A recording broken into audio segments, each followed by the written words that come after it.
Les amis, l'affaire Betaram est de nouveau sur le devant de la scène et cette fois-ci ça concerne personnellement François Bayrou. Alors pour les retardataires, l'affaire Betaram c'est un scandale qui est sorti il y a pas longtemps au moment de la prise de position de Bayrou en tant que Premier ministre. En effet, c'était une école privée dans laquelle les enfants de Bayrou étaient et qui apparemment était le lieu d'abus physiques et intimes sur mineurs qui auraient été dissimulés pendant des décennies par la mafia bourgeoise locale. Alors du coup, dans une interview publiée hier, donc le 22 avril dans Paris Match, la fille de François Bayrou révèle qu'elle a été passée à tabac, mais littéralement tabassée par un professeur alors qu'elle était scolarisée au lycée privé de Betaram à Pau à l'époque. C'est une scène très violente, étouffée, jamais dénoncée à l'époque, et la raison va vous étonner, c'est pas la peur, c'est pas la honte, non, elle explique juste avoir gardé le silence pour ne pas nuire à la carrière politique de son père. Elle a gardé le silence pendant plus de 30 ans.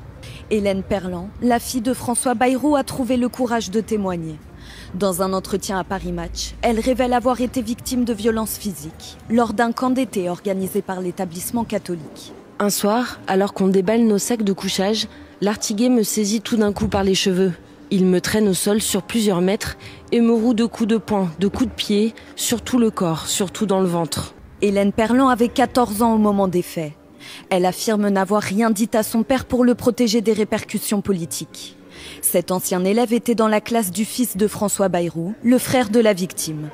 Il l'a encouragé à parler, mais en vain. Je pense que comme la parole des enfants n'était pas écoutée à l'époque, et je pense qu'il n'a pas pu s'exprimer au sein de son domicile, qu'il a peut-être voulu protéger son père aussi, mais peut-être que François Bayrou n'était pas très présent au domicile, qu'avec ses fonctions politiques, l'enfant a voulu protéger son père. François Bayrou doit être entendu le 14 mai par la commission d'enquête parlementaire.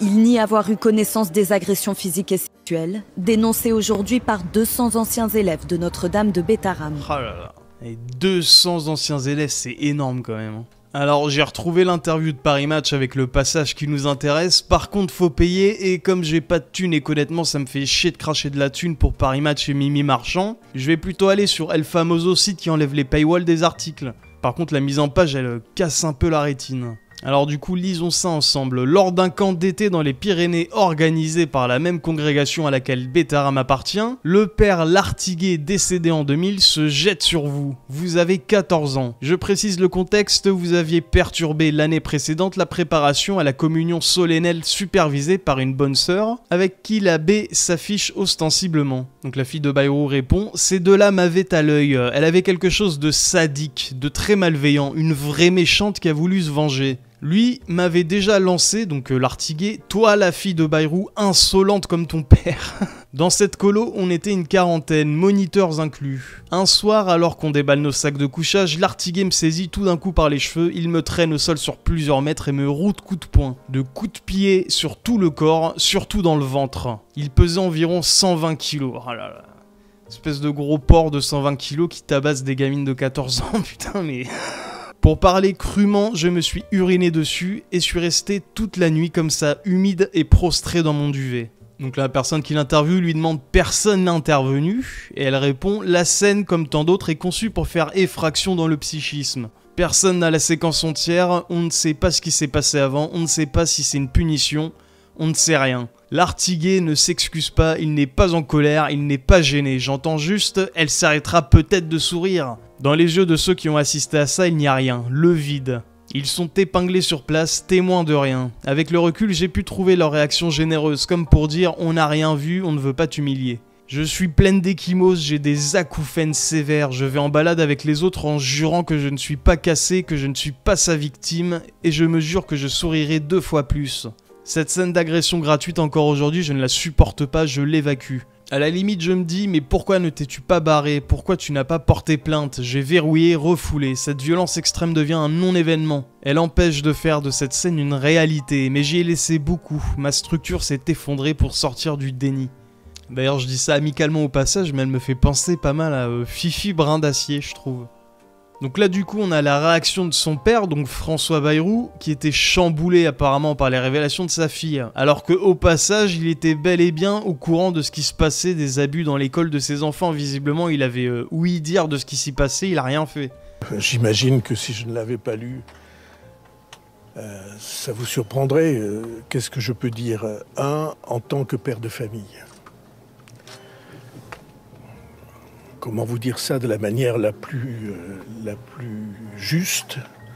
En tant que père de famille, ça me poignarde le cœur. Même si c'est une affaire très ancienne, puisqu'il y a, je sais pas, 35 ans, quelque chose comme ça, mais que on ne l'ait pas su et que des dérives de cet ordre aient eu lieu, pour moi, c'est presque insupportable. Mais en tant que responsable public, qui dépasse le père de famille, c'est aux victimes que je pense. Non, pourtant je parle très souvent avec elles, mais comme vous savez, tous les parents sont comme ça. Mes enfants sont comme la prunelle de mes yeux, chacun d'entre eux. Et donc elle en premier, puisque c'est l'aîné de mes enfants. Non, on parle de tas de choses, elle n'avait jamais parlé de ça. Elle l'a dit d'ailleurs lors de sa première interview. Mais elle n'est pas le centre de l'affaire, comme l'association l'a indiqué. Peut-être grâce à elle, on en parle plus, ou grâce à la contestation qu'on a voulu développer contre moi, on en parle plus. Mais le centre de l'affaire, je veux le répéter, c'est les victimes, ceux dont la vie a été gâchée. Mais je trouve qu'il est extrêmement culotté de dire ça quand même. Parce que, visiblement, en plus, il y a une autre vidéo de lui qui dit bien que sa fille lui a parlé de gifles qui ont été mises à l'école, etc. Et mes enfants étaient élèves dans l'institution. Une de mes filles m'a parlé de gifles et de ce genre de choses, ça oui. Visiblement, encore une fois, il était au courant qu'il se passait des choses vraiment très louches, il a rien fait du tout, et derrière, quand sa fille révèle à la presse qu'elle a été tabassée à coups de pied dans le bide par un mec d'un gros porc de 140 kilos, là, il est là et dit « Oh mon dieu, c'est horrible, il faut penser à toutes les victimes autour qu'il y a eu, mon dieu, c'est atroce, et pourquoi t'as rien dit alors ?» Mais ça me tue cette mauvaise foi, je comprends pas son discours, il est pourri. Et puis excusez-moi, hein, je me permets quand même de remuer un chouïa le couteau de la plaie en précisant que le fait qu'il n'ait rien dit a peut-être amené justement à ce que sa fille se fasse tabasser. S'il avait ouvert sa gueule plus tôt, peut-être que le mec aurait été mis à pied ou aurait été mis sous le coup d'une enquête, ou se serait fait virer, que sais-je, mais sa fille, en tout cas, peut-être n'aurait pas eu à vivre ça, quoi.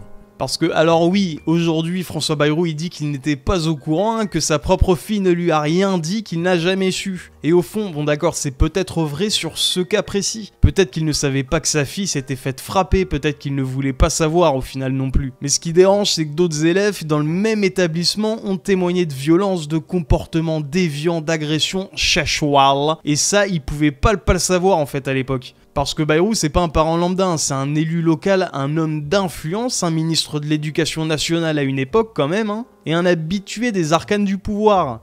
Donc il aurait pu parler, il aurait pu agir.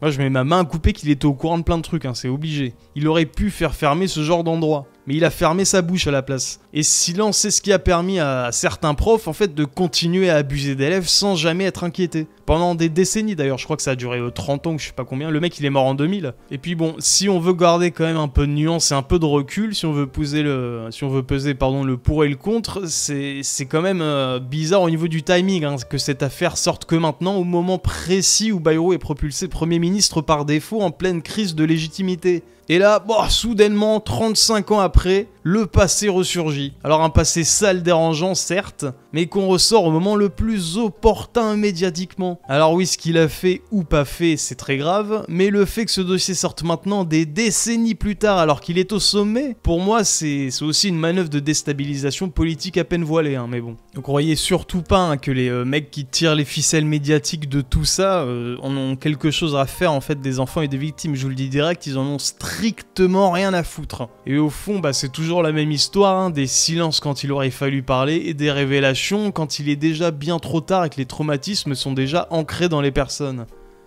It's not your fault. I know. No, you don't.